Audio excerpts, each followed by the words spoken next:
Doutor Otávio Cardoso, como está indo o seu trabalho? Um homem bonito usando um jaleco branco olhou para cima da sua mesa. Seus olhos se focaram no policial que acabou de entrar em seu escritório. Ele deu um gole em seu café. Este era Júlio, um amigo próximo nosso. O que está acontecendo, Júlio? Por que você está tão formal hoje? Os mortos não podem nos ouvir. Então, sabe, podemos falar normalmente com um sorriso e encontrou uma cadeira vazia para sentar. Ele olhou para Otávio e notou algo que o incomodava. Como você consegue comer aqui? Júlio perguntou, fazendo uma careta que mostrava seu nojo. Otávio deu de ombros. Qual é o problema? Onde mais eu deveria comer? Este é o meu escritório.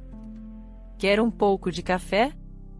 Júlio parecia que poderia ficar enjoado e rapidamente balançou a cabeça.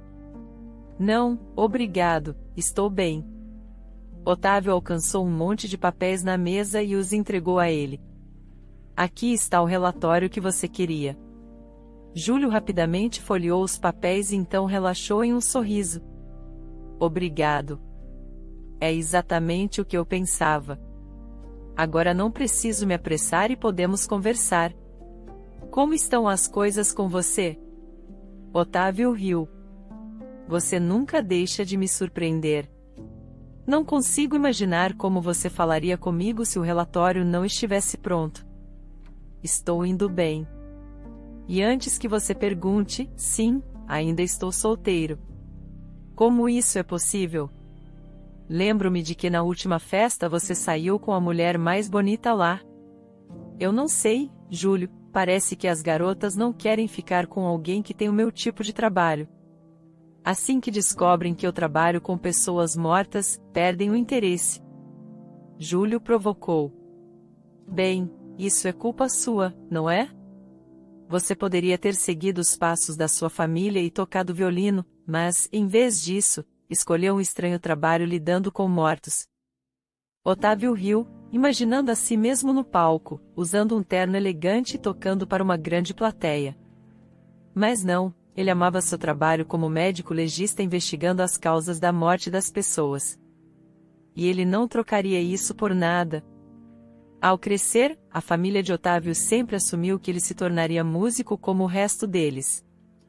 A música estava no sangue deles, e o jovem Otávio era esperado para seguir o mesmo caminho.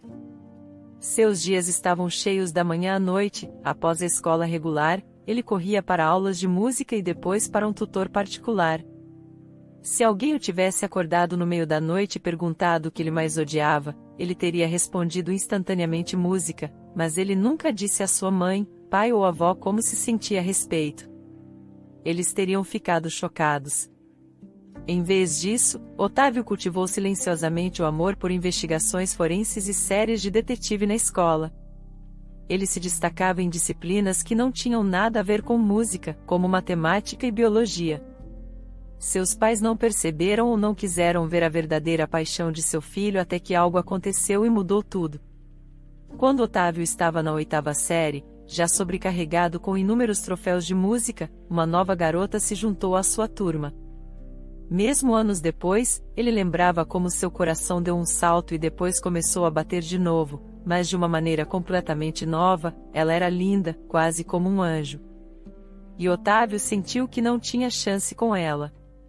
Ele era magro, pálido e sempre parecia estar carregando um instrumento mítico. A realização doeu, mas Otávio não era alguém que desistia. Ele passou uma semana observando a garota, aprendendo sobre ela e finalmente reunindo coragem para falar com ela. Oi, Otávio disse nervosamente. A garota o olhou com olhos de grande surpresa. Oi? Posso te acompanhar até em casa? Otávio perguntou com sua voz mal acima de um sussurro. A garota riu e olhou Otávio de cima a baixo antes de responder. Você sabe, se um vento forte vier, pode te levar embora, e eu ficaria responsável, e se alguém tentar nos atacar, eu teria que te salvar. As pessoas ao redor deles explodiram em risadas e Otávio sentiu seu rosto ficar vermelho. Ele correu até em casa com lágrimas nos olhos, onde sua avó estava esperando. O que aconteceu? Por que você não está na escola de música? E por que você está com essa aparência bagunçada? A raiva de Otávio transbordou. Ele pegou seu violino e o jogou do outro lado da sala para gritar, porque eu odeio a escola de música. Eu odeio música, e não vou mais estudá-la. Sua avó segurou o peito, parecendo que poderia desmaiar, e Otávio correu para o quarto dele, batendo a porta atrás de si. A partir desse dia, tudo mudou. Otávio se recusou a praticar música novamente. Sua avó teve que tomar remédios para acalmar os nervos. Sua mãe soluçou, seu pai ficou quieto, entendendo os sentimentos de seu filho. Ele sabia o que Otávio estava passando porque havia sentido a mesma coisa quando era jovem. Até agora, ele preferiria estar pescando com seus amigos ou aproveitando uma cerveja em vez de lidar com todo o trauma. Eventualmente, após visitas a um psicólogo e muitas discussões familiares, Otávio ganhou o direito de escolher seu próprio caminho na vida. Ele se juntou à equipe de natação e se concentrou em matérias escolares que o fascinavam, como ciências e matemática. Ele até começou a fazer seus próprios experimentos em seu quarto, vivendo uma vida completamente diferente de antes. Chorei novamente, sua avó repreendeu, mas Otávio não se importava, mesmo quando chegava em casa com hematomas no nariz e sangramento. A música era agora algo do passado.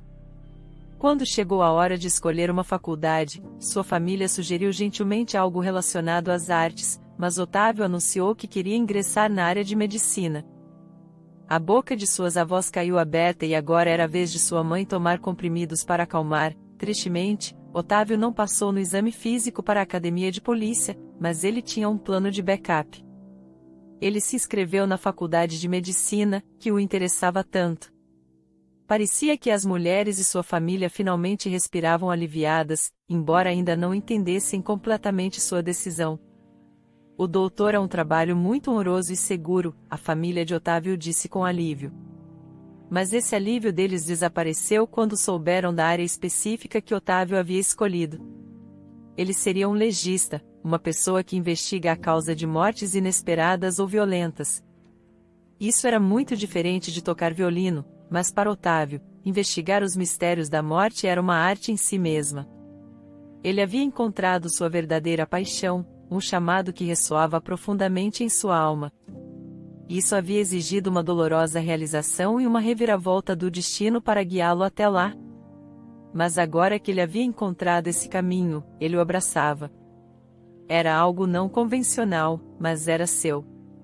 Você tem sorte, disse Júlio com um toque de inveja, sentado aqui em seu reino como governante do submundo.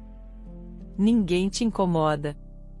Apenas um som alto tocou no escritório onde eles estavam sentados.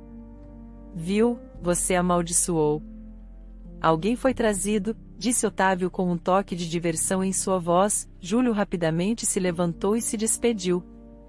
Ele saiu apressado da sala, seu rosto mostrando preocupação. Otávio subiu as escadas, onde uma ambulância e um carro de polícia estavam parados. A maca estava sendo retirada da ambulância com um corpo sobre ela. O paramédico se aproximou de Otávio e disse: Senhor Cardoso, precisamos descobrir por que essa jovem morreu. Ela tem cerca de 20 a 25 anos. Não vejo cortes nem contusões, mas ela morreu subitamente sob circunstâncias muito estranhas. Otávio olhou para ele e assentiu, seu rosto calmo e profissional. Ótimo. Vou deixar tudo com você. A maca foi levada para o departamento. O paramédico saiu, e Otávio puxou o lençol para revelar o corpo. Na maioria das vezes, os rostos dos falecidos pareciam normais, mas o toque da morte sempre deixava uma marca. Não aqui, a pele estava pálida e os membros estavam frios, mas, caso contrário, a jovem parecia que acabou de adormecer. Otávio normalmente não passava muito tempo olhando para os rostos dos mortos. Essa garota era diferente. Seus traços eram surpreendentemente bonitos, quase perfeitos, algo dentro do peito de Otávio doeu. Ele teve uma sensação estranha de saudade, como se a conhecesse e a amasse. Ela é tão jovem e bonita, se ao menos ela estivesse viva, eu poderia ter encontrado a coragem de perguntar, pensou. Sua mente começou a divagar, imaginando como ela reagiria se soubesse que ele trabalhava com os mortos, mas ele rapidamente afastou esse pensamento e se preparou para fazer seu trabalho. Otávio olhou para a garota na mesa e sentiu uma onda de coragem. Ao contrário de qualquer coisa que ele já sentirá antes, era como se ele quisesse proteger alguém querido. Alguém como a jovem deitada ali. Seu rosto sereno e suave fez seu coração doer. Como alguém tão bonita teve que morrer? Ela merecia viver, sua beleza era como uma obra de arte com um abanar de cabeça. Otávio saiu dos seus pensamentos e foi se preparar para a autópsia. Ele pegou o bisturi, sentindo a alça fria em sua mão. O corpo na mesa não parecia mais uma pessoa, mas um quebra-cabeça a ser resolvido. Otávio estava acostumado a cavar fundo para encontrar a verdade, mesmo que estivesse escondida. Era isso que o trabalho dele exigia. Ele fez um pequeno corte, apenas 1 polegada de comprimento, e depois recuou surpreso. A pele da garota parecia tremer. Ele se inclinou mais perto de seus lábios, mas não sentiu nenhuma respiração. Será que estava imaginando coisas? Pegou um estetoscópio e o passou sobre o corpo, ouvindo atentamente. Mas ele não ouviu nada. O que diabos foi isso? Estou sonhando? Ele se perguntou com confusão nublando sua mente. Ele estava prestes a pegar o bisturi novamente quando o corpo na mesa se contorceu. A garota havia sido declarada morta, inalou profundamente e abriu os olhos. Seus olhos azul celeste vagaram pelo quarto, chocados, antes de pousar em Otávio, que estava parado, seu rosto pálido como um lençol. Estou com frio, ela sussurrou, sua voz fraca, os lábios mal se movendo, antes de cair de volta na mesa. O coração de Otávio disparou enquanto ele corria para o telefone, discando para um colega no departamento de emergência. Oi, preciso da sua ajuda, temos uma garota que estava morta, mas acabou de voltar à vida. Calma, rápido, a voz do outro lado estava cheia de incredulidade. Otávio explicou rapidamente a situação e desligou com suas mãos tremendo enquanto se virava para a garota na mesa. Seus olhos estavam fechados novamente, e sua respiração era superficial. Algumas horas depois, a garota, cujo nome Otávio descobriu ser Amanda, lentamente voltou a si. Otávio, que havia ficado depois do trabalho, sentou-se ao lado dela, incapaz de sair de seu lado durante esse incidente misterioso. Seu coração se compadeceu da desconhecida, especialmente porque uma substância perigosa havia sido encontrada em seu sangue, causando a parada cardíaca. Nós não teríamos conseguido detectar isso no sangue, disse o médico a Otávio mais cedo, e teria parecido apenas um ataque cardíaco. Otávio terminou de contar como Amanda sobreviveu. Seu corpo reagiu de maneira diferente ou alguma força invisível a protegeu, ela acordou miraculosamente do que parecia ser a morte. Conforme os olhos de Amanda se abriram lentamente, ela perguntou suavemente a Otávio: "Quem é você? E o que está acontecendo?" "Meu nome é Otávio Cardoso, sou um legista, você foi declarada morta e trazida para cá." "Eu estava prestes a fazer uma autópsia", explicou Otávio, observando seus olhos se arregalarem em choque. "Como eu vim parar aqui?" Otávio estava prestes a responder quando uma batida na porta o interrompeu. Júlio entrou, seguido por 2 policiais. "Você chegou na hora certa, ela está acordada", disse Otávio, e o médico que entrou com eles falou baixinho. "Ela não consegue falar muito agora, então não a pressione nem a deixe ansiosa. E não por muito tempo. Damos a ela sedativos. Ela vai adormecer novamente em breve." Júlio assentiu: "Sim, claro, minha equipe está trabalhando na cena. Eu só vou fazer algumas perguntas." Os mais velhos se prepararam para ouvir enquanto a situação se desenrolava. Algumas horas antes, Amanda estava trabalhando como faxineira em uma residência privada e luxuosa. "Ei, Ana, Você consegue terminar aqui sozinha? Só falta um pouquinho, vou ajudar as meninas a lavar as janelas. Amanda perguntou à sua colega sênior, uma mulher rechonchuda que assentiu para ela sem parar de trabalhar. Sim, querida, vá em frente, não se preocupe. Apenas tire esses sacos de lixo. Tudo bem, Amanda pegou os sacos e os levou até o quintal, onde outros com o mesmo uniforme estavam visivelmente cuidando da grandiosa propriedade de um dos indivíduos mais ricos da cidade. Eles estavam arrumando o quintal, limpando o jardim e mantendo tudo em perfeita ordem. Amanda trabalhava na empresa de limpeza há 1 ano, mas ainda não conhecia todos os colegas. Geralmente, ela trabalhava apenas com alguns deles. No entanto, esse trabalho em particular era diferente. O cliente estava se preparando para um evento importante e precisava que sua grande casa fosse deixada impecável o mais rapidamente possível.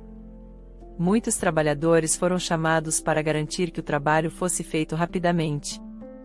Andando por um caminho estreito atrás da casa, Amanda virou a esquina de um anexo. Aqui está um pouco sombrio.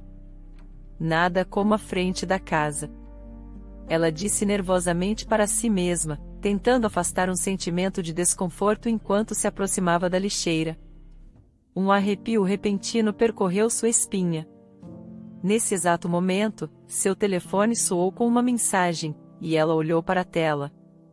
Seus olhos capturaram um movimento. Outro trabalhador, seu corpo superior escondido atrás de uma pilha de caixas, estava se aproximando, apenas suas mãos eram visíveis, segurando a carga pesada. Amanda tentou se afastar para deixá-lo passar, mas foi tarde demais. Eles colidiram. As caixas se espalharam, e ela sentiu uma dor aguda e dolorida em sua visão. Como? Foi tudo o que ela conseguiu pronunciar antes que o mundo escurecesse. Seu corpo ficou mole, sua respiração ficou curta, e tudo o que ela conseguia ouvir era o leve sussurro dos passos se afastando.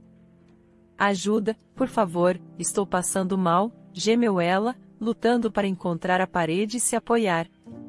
Ela deu alguns passos trôpegos antes de desmaiar no chão, perdendo a consciência. Sem mais lembranças. Você viu o rosto do agressor? Ou se lembra de alguma característica distintiva? Perguntou um dos interrogadores, inclinando-se com intenso interesse. Desculpe. Não vi o rosto. Apenas as mãos. Mas parecia haver uma pulseira preta em um dos pulsos. Não consigo me lembrar exatamente. Amanda respondeu, com a voz trêmula. Otávio e Júlio trocaram olhares significativos. Essa é uma informação muito importante. Muito bem, se você se lembrar de algo mais, nos avise. Descanse por agora. O conselho tentava tranquilizá-la. Eles decidiram manter em segredo a sobrevivência de Amanda para evitar alarmar o agressor. Eles precisavam de mais tempo para investigar. Na manhã seguinte, Amanda finalmente se sentiu mais forte. Otávio a visitou novamente, explicando pacientemente as circunstâncias de seu encontro. A garota estava assustada e sobrecarregada, ainda tentando entender o terrível incidente que havia acontecido. Lágrimas encheram seus olhos enquanto a voz suave de Otávio a enchia de segurança e compaixão. Seus parentes devem estar realmente preocupados. Júlio me disse que 2 mulheres vieram vê-lo. Uma delas disse que era sua avó e a outra parecia ser sua tia. Sua avó parecia arrasada. E seus pais? Otávio perguntou gentilmente. Eu não tenho pais, eles morreram há muito tempo. Amanda respondeu, com a voz sem emoção. Oh, desculpe, não quis dizer. Otávio gaguejou, mentalmente se repreendendo por sua falta de tato. Tudo bem, foi há muito tempo, ela respondeu, seus olhos distantes, depois perguntou. Então minha avó veio, né? Sim, mas nós também não lhe dissemos muito para evitar que a informação se espalhasse. Ok. Otávio olhou para a frágil garota e sentiu um forte desejo de protegê-la. Não, ele não a pressionaria sobre nada mais. Não até que ela quisesse falar sobre isso por conta própria. Aqui está a questão, Amanda. Você não pode voltar para casa agora, e eu sinto uma espécie de responsabilidade por você. Por favor, não me entenda mal, mas seria melhor se você ficasse comigo por um tempo. Até que o Júlio encontre o culpado, e ele certamente vai encontrá-lo, ele é o melhor no que faz. Amanda olhou silenciosamente para o lado. Otávio esperou. Finalmente, ela deu um leve aceno com a cabeça. Obrigada. Dias depois, a garota recebeu alta. Otávio a levou para sua casa, entregou ela um jogo extra de chaves e insistiu para que ela ligasse se precisasse de alguma coisa ou simplesmente quisesse conversar. Então ele voltou para o trabalho. O trabalho parecia se arrastar para sempre. Júlio não fornecia atualizações, incapaz de esperar mais por notícias. Otávio cauteloso voltou para casa à noite. Ele abriu a porta com cuidado, entrou no corredor e parou subitamente. Ele respirou fundo, o apartamento estava cheio do aroma delicioso de comida recém-cozida. Ele sorriu largamente, pensando quem diria, eu nunca acreditei que minha cozinha veria o dia em que algo tão delicioso fosse cozinhado nela. Boa noite, saudou Amanda simplesmente. A hóspede e o anfitrião se sentaram para uma refeição quente. Otávio devorou a comida com prazer. Amanda, um pouco tímida, sorriu contente. Eu queria te agradecer por me acolher. Não é nada especial, apenas macarrão com legumes. Eu nunca provei nada melhor. Obrigado. Otávio disse, sorrindo de volta. Durante a refeição, os dois conversaram e aprenderam mais um sobre o outro. Quando a conversa virou para Hobbes, a garota mencionou seu amor pela música. Você toca violino? Exclamou Otávio, com uma dica de chá, pausando no ar. Sim.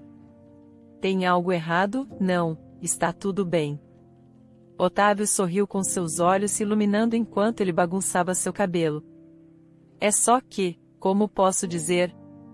Eu costumava tocar violino também, mas, ao contrário de você, encontrei meu chamado em outro lugar. Uau, não consigo imaginar você com um arco de violino na mão, disse Amanda com seus olhos brilhando de curiosidade. Ambos riram, aproveitando o momento. Por que você parou de tocar? Ela perguntou, inclinando-se para ouvir sua história. O rosto de Otávio suavizou enquanto ele contava sobre sua jornada como músico fracassado. Ele descreveu como costumava ser apaixonado pelo violino, praticando por horas e até se apresentando em locais pequenos, mas com o tempo, ele percebeu que seu coração estava na medicina e escolheu um caminho diferente. No final de sua história, ele riu e disse que as mulheres da minha família ainda não conseguem aceitar minha escolha.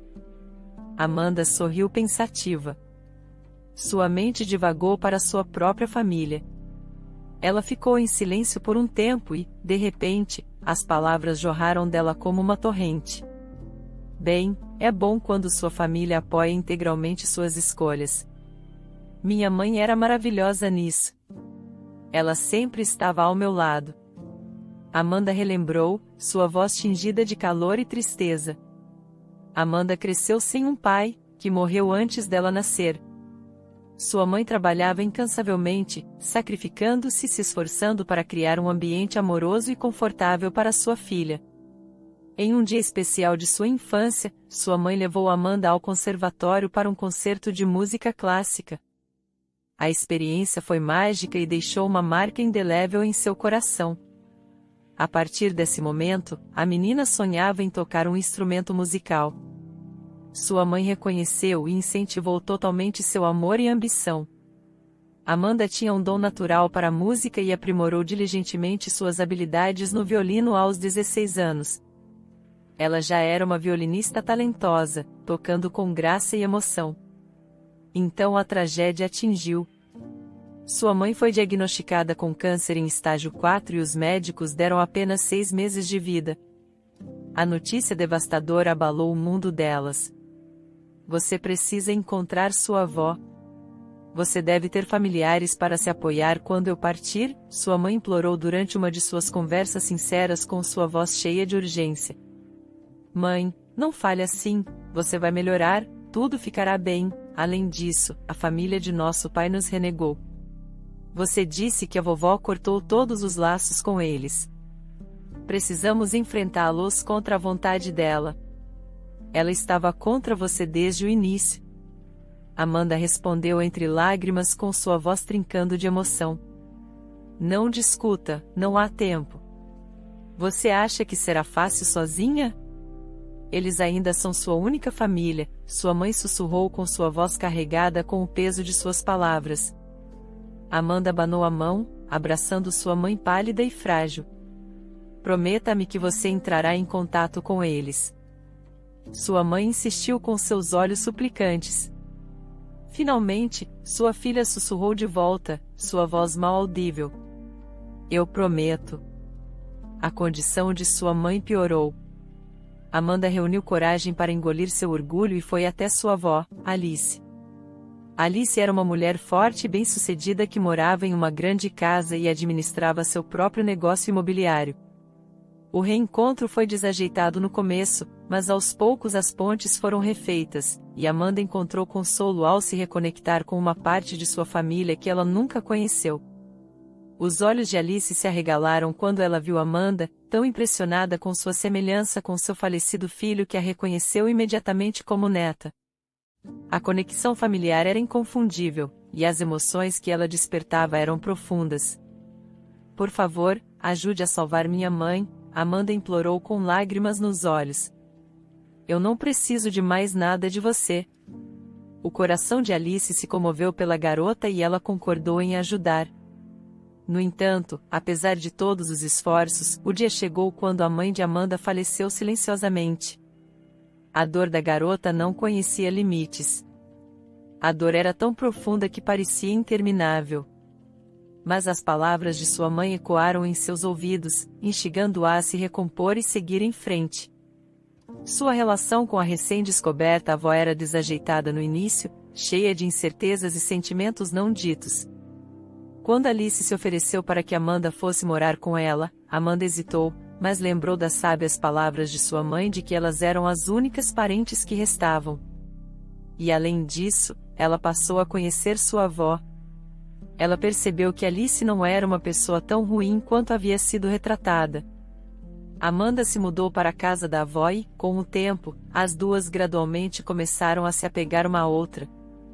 Alice viu o quanto Amanda era decente, educada, gentil e de coração puro, suas habilidades impressionantes no violino apenas aprofundaram a admiração de Alice. O par estava no caminho para formar um vínculo profundo, encontrando conforto e compreensão no outro que não esperavam descobrir, mas nem tudo foi tranquilo nessa conexão familiar recém-descoberta. A avó de Amanda, como se viu, morava com sua prima Fernanda, que havia aparecido depois do divórcio. Fernanda administrava a casa e desfrutava da plena confiança da idosa em assuntos familiares. Ela estava acostumada a ser o centro das atenções e a ter controle. Mas agora, para dizer o mínimo, ela não estava feliz que a herdeira direta da Alice, Amanda, tinha se juntado à família desde o primeiro encontro. Ela imediatamente tomou uma antipatia por ela. Os suspiros de Fernanda frequentemente eram cheios de suspeita e ciúmes, observando cada movimento de Amanda. Sua atitude criou tensão na casa, um contraste agudo com o calor que estava crescendo entre Amanda e Alice. Apesar da tensão, Amanda estava fazendo o seu melhor para ser educada e respeitosa com Fernanda, entendendo que ela fazia parte da vida de sua avó. No entanto, ela não conseguia se livrar da sensação de que algo não estava certo com sua tia. A dinâmica familiar era complexa, cheia de amor, conexão e tensões subjacentes. Era um novo capítulo na vida de Amanda, um que trazia promessas, mas também desafios. A experiência de morar com sua avó era uma mistura de alegria e adaptação, e a presença da tia Fernanda acrescentava um elemento imprevisível às suas vidas diárias. Aquela garota é uma vigarista, ela apareceu do nada, visando pegar o dinheiro da velha. Minha irmã ingênua acredita nela. Ela deve estar completamente delirante, Fernanda dizia em particular com seu rosto contorcido de raiva e suspeita. Ela implicava com Amanda a todo momento e tentava virar Alice, a dona da casa, contra ela. Ela tornava a vida em casa insuportável, sempre encontrando defeitos em Amanda e fingindo habilmente inocência quando confrontada por Alice. Suas táticas eram sutis, mas implacáveis, e chegaram ao ponto em que Amanda ficava até tarde na escola ou em suas aulas de violino apenas para evitar interagir com Fernanda. Apesar do ambiente hostil, Amanda nunca reclamou para sua avó. Ela acreditava que a mulher mais velha não acreditaria nela. Além disso, ela não queria causar nenhum sofrimento ou angústia a ela. Ela enfrentou a amargura de Fernanda silenciosamente, seu coração doendo com a injustiça de tudo isso. Finalmente, incapaz de suportar a tensão por mais tempo, Amanda se mudou assim que foi aceita na faculdade. Ela precisava de espaço para respirar e se afastar do escrutínio constante e das críticas de Fernanda. Depois disso, passaram cerca de 5 anos desde que ela estava vivendo uma vida independente. Tendo concluído com sucesso a escola de música, ela tocava meio período em uma orquestra e fazia outros trabalhos de meio período, como serviços de limpeza, para se manter. Fernanda parou de atormentá-la quando percebeu que Amanda não tinha reivindicações sobre o dinheiro de sua avó. Ela parecia perder o interesse na jovem assim que a ameaça à herança desapareceu. No entanto, a avó Alice ainda sentia falta de Amanda terrivelmente e esperava que sua neta voltasse a morar com ela. Ela a chamava periodicamente, suas conversas cheias de carinho e amor, mas também com um toque de tristeza. "Sabe o que eu lembrei?" a garota exclamou de repente, terminando sua história, seus olhos se arregalaram com a realização. "O que?" Otávio perguntou, seu interesse aguçado. "No dia antes de eu ser atacada, eu recebi uma mensagem da vovó. Ela me convidou para ir à casa dela no dia do aniversário dela e disse que queria me contar algo importante." "Aliás, eles já encontraram meu telefone?" Amanda perguntou, uma expressão preocupada em seu rosto. "Infelizmente, ainda não", respondeu Otávio, franzindo o senho enquanto considerava as implicações de suas palavras. Um novo fio de mistério estava sendo tecido em sua conversa, adicionando-se ao complexo tapete de eventos. A conexão de Amanda com sua família, a mensagem inesperada de sua avó e o estranho ataque a ela eram todas peças de um quebra-cabeça que parecia se tornar mais intrincado quanto mais eles o exploravam. Os olhos de Amanda se arregalaram de repente, e ela se sentou ereta como se fosse sacudida por uma memória. "E também me lembrei de outra coisa. O resto da pessoa, quem me atacou, não tinha uma pulseira. Havia uma tatuagem de uma corrente nela", ela balbuciou, sua voz cheia de excitação e apreensão. "Você tem certeza disso?" Otávio perguntou, inclinando-se para a frente em sua cadeira, os olhos fixos intensamente nela. "Sim, absolutamente. Eu não conseguia me lembrar antes, mas agora está claro", confirmou Amanda, balançando a cabeça enfaticamente. O coração de Otávio começou a bater mais rápido. Esta era uma peça crucial de informação. Ele rapidamente pegou seu telefone e discou o número de seu amigo. "Júlio, venha para minha casa rapidamente.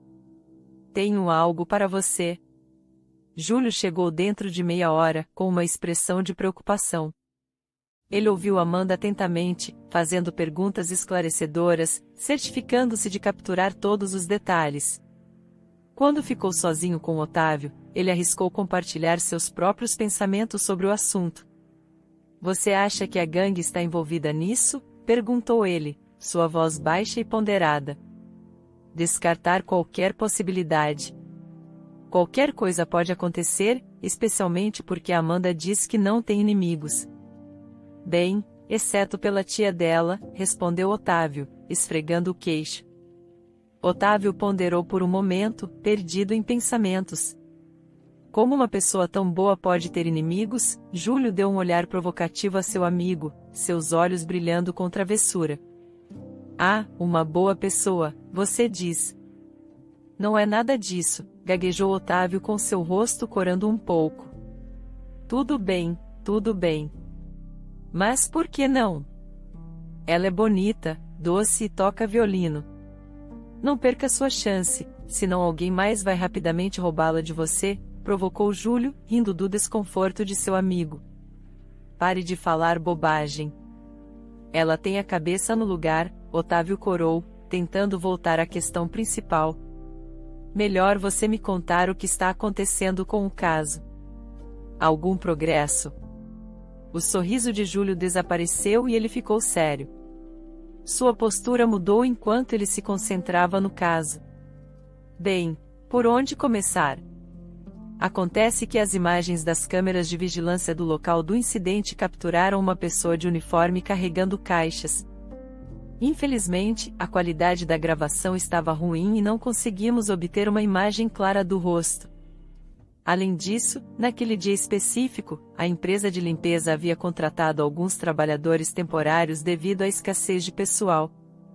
Isso tornou a identificação ainda mais desafiadora, pois os funcionários regulares não se reconheciam entre si. Júlio descreveu as complexidades da investigação, como eles estavam trabalhando meticulosamente para reduzir a lista de suspeitos e dar sentido às evidências escaneadas que tinham. A descrição da tatuagem poderia ser uma pista vital, algo que poderia ajudá-los a identificar o agressor. Júlio fez uma visita à casa da avó de Amanda depois de falar com ela. Ele estava prestes a sair quando o carro parou e Fernanda apareceu, com o rosto corado de emoção. Ei, tia Alice, o que a polícia está fazendo aqui? Perguntou Fernanda, com um tom de curiosidade e preocupação misturados. A Amanda, ela se foi, Alice chorou. Sua voz quebrando, lágrimas brotaram em seus olhos. Ao ouvir a angústia na voz de Alice, Fernanda correu rapidamente até ela e deu um abraço reconfortante em sua tia. Um momento depois, ela se afastou e perguntou, sua voz cheia de pavor: Meu Deus, o que aconteceu com ela? Eu não sei. Ela simplesmente desmaiou no trabalho, e isso é tudo o que eu sei, Alice soluçou. Seu corpo tremendo de tristeza. Naquele momento, o homem que tinha dado uma carona a Fernanda também se aproximou e abraçou as duas. Júlio, que estava parado não muito longe, percebeu a tatuagem no pulso do homem. Era a mesma tatuagem que eles tinham visto no vídeo de vigilância. Um calafrio percorreu sua espinha enquanto as peças do quebra-cabeça começavam a se encaixar. Ele se despediu silenciosamente e partiu, com a mente acelerada. Ao ouvir a trágica notícia sobre Amanda, Alice havia cancelado imediatamente a grande recepção planejada para seu aniversário. Mas na noite anterior, ela havia passado um longo tempo em seu escritório conversando ao telefone. Foi Júlio quem explicou que Amanda na verdade havia sobrevivido e estava agora sob proteção. Ele também disse a ela que eles tinham uma pista sobre a pessoa que poderia ter cometido o crime. Eventualmente, Alice anunciou que a celebração ainda ocorreria. Sua sobrinha Fernanda não sabia com quem a idosa havia falado, nem por que ela havia mudado de ideia até de manhã. Mas a notícia a deixou encantada. Afinal, sua tia vinha insinuando há algum tempo que entregaria os negócios para ela em seu aniversário importante. A idosa nunca mencionou nomes específicos, mas havia poucas dúvidas na mente de Fernanda de que, uma vez que a neta supostamente havia ido embora, tudo passaria naturalmente para ela.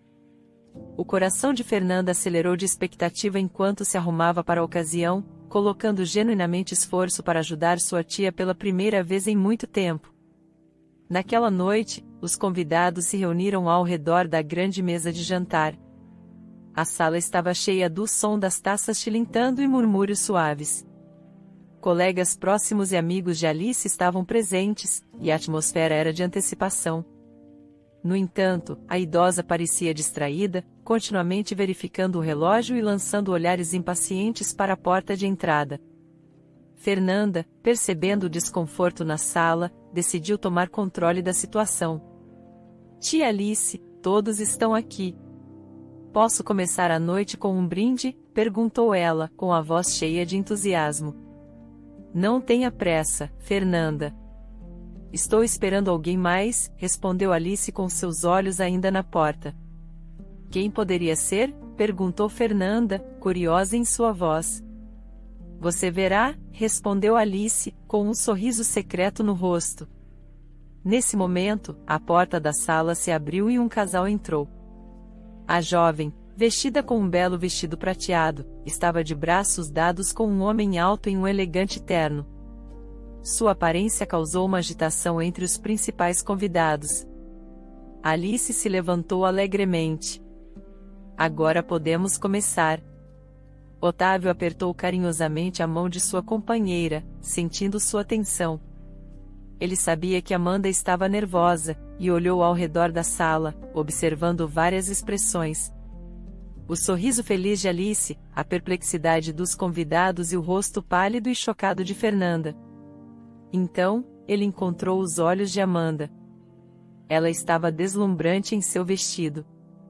Seus longos cabelos escuros fluindo por suas costas, seus olhos azuis brilhando de empolgação e medo. Bem, que comecem as festividades, ele disse, sorrindo para ela, e deu um passo à frente, segurando sua mão. A sala se encheu de sussurros quando os convidados reconheceram a jovem como a neta de Alice. Mas entre todos os presentes, foi sua sobrinha Fernanda quem ficou especialmente abalada. Seu rosto ficou pálido e suas mãos tremiam conforme o anúncio de Alice era feito. Ela pretendia transferir a maioria de seus bens para Amanda, sua herdeira legítima. A fúria de Fernanda irrompeu como um vulcão. Ela causou um escândalo na reunião, chamando Alice de uma mulher velha tola e Amanda de uma manipuladora enganosa. Por que você simplesmente não morre? Ela cuspiu em sua tia, com o rosto distorcido de raiva. Do lado de fora da sala, uma equipe policial a aguardava, liderada por Júlio, com o rosto severo e os olhos inabaláveis. Eles já sabiam que o homem que tentará matar Amanda era o amante de Fernanda. O amante havia traído Fernanda, revelando que havia agido sob suas ordens para eliminar Amanda. Como evidência, ele mostrou as mensagens comprometedoras em seu telefone, vindas de Fernanda, detalhando o plano maligno. 6 meses após aquela fatídica noite, chegará a hora de uma ocasião alegre em uma igreja adornada com flores brancas. Uma bela e radiante noiva de vestido branco caminhava pelo corredor. Era Amanda, segurando o braço de sua alegre avó, seu rosto irradiando felicidade. No altar, seu belo noivo, Otávio, a olhava com olhos adoradores. O examinador médico, frequentemente visto como tendo uma profissão desagradável, finalmente estava se casando. Ele havia encontrado uma garota que não apenas aceitava sua linha de trabalho, mas a encarava com certo respeito. Ela já havia dito a ele que foi graças à sua profissão que eles haviam se encontrado. Nas primeiras fileiras estavam os pais de Otávio, sua mãe enxugando os olhos com um lenço, emocionada. Ela estava encantada com sua nova nora. Meu Deus, meu Otávio finalmente encontrou uma esposa, e tão bonita. E como ela toca violino, um verdadeiro deleite para os ouvidos. Ela repetia após conhecer Amanda. Júlio também estava presente no casamento, desfrutando da celebração com sua esposa e seu filho. Seu sucesso no manuseio do caso havia levado a uma promoção no trabalho, e ele agora estava no comando de um departamento com o posto de tenente-coronel. Naquela noite, em seu próprio casamento, e pela primeira vez em muitos anos, Otávio pegou o violino novamente, junto com sua nova esposa. Eles tocaram uma melodia emocionante que trouxe lágrimas aos olhos de quase todos os convidados. Era um símbolo de sua união, seu amor e da bela jornada que os havia unido.